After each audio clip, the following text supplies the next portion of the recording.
Monster Hunter 6, or Monster Hunter World 2, Monster Hunter Galaxy?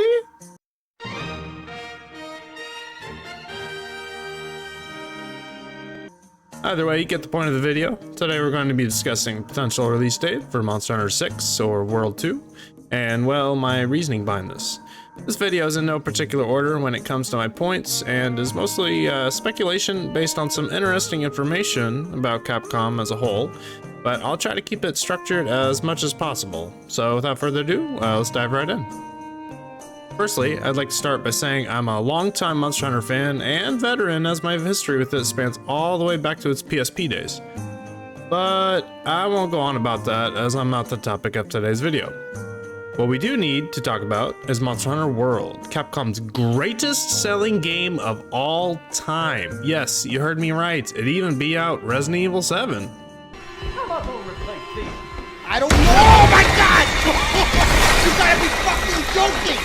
Don't worry, I'm still here. The somewhat reboot of Resident Evil, which has now spawned multiple remakes of the older games, with Resident Evil 4 remake being right around the corner as of this recording.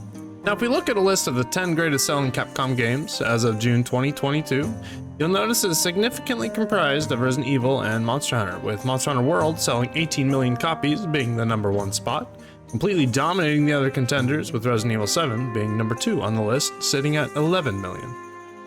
I remember when Monster Hunter World was released, just how popular it was. Coworkers of mine who never even heard of the series were picking it up, and I remember saying to myself, who the hell are these noobs? I've been playing Monster Hunter since I was 10. Jokes aside though, this game was an absolute smash hit. It was actually such a hit, it gave us the massive expansion Iceborne the following year, which in its own right could be considered a major release from Capcom, as it too sits on the list at #5 with 9.5 million copies sold.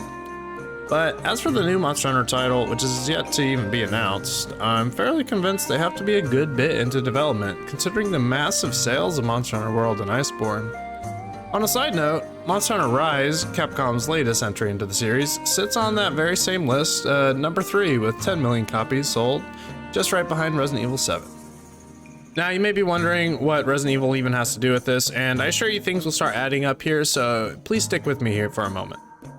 Now, Resident Evil and Monster Hunter happen to make up the majority of Capcom sales by landslide.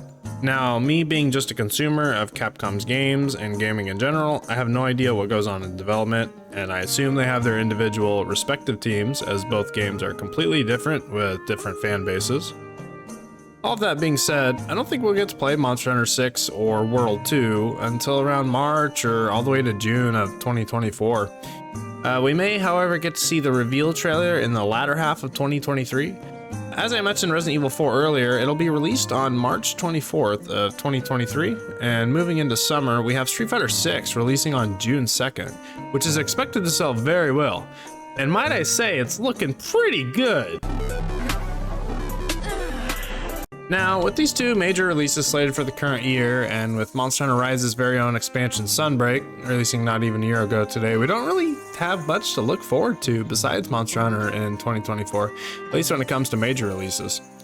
Now, if we take a look at this timeline, roughly we get a new title in the Monster Hunter series every 18 months, give or take a few, and the very same can be said for Resident Evil in between these releases. If you look closely, they actually sort of take turns releasing every other year or in shorter periods of time. It's a great move, honestly. Both series get a good amount of development time, without having to compete with each other for releases. I mean, it's the same company after all. So as far as 2023 goes, getting Resident Evil 4 and Street Fighter 6, there's simply no room for Monster Hunter, or it just isn't a part of Capcom's plan to release it at all, even in the latter half of the year. All this adding to a potential reveal, however, of the next upcoming addition to Monster Hunter. We may get to see some kind of promotion from Street Fighter 6 in the form of costumes.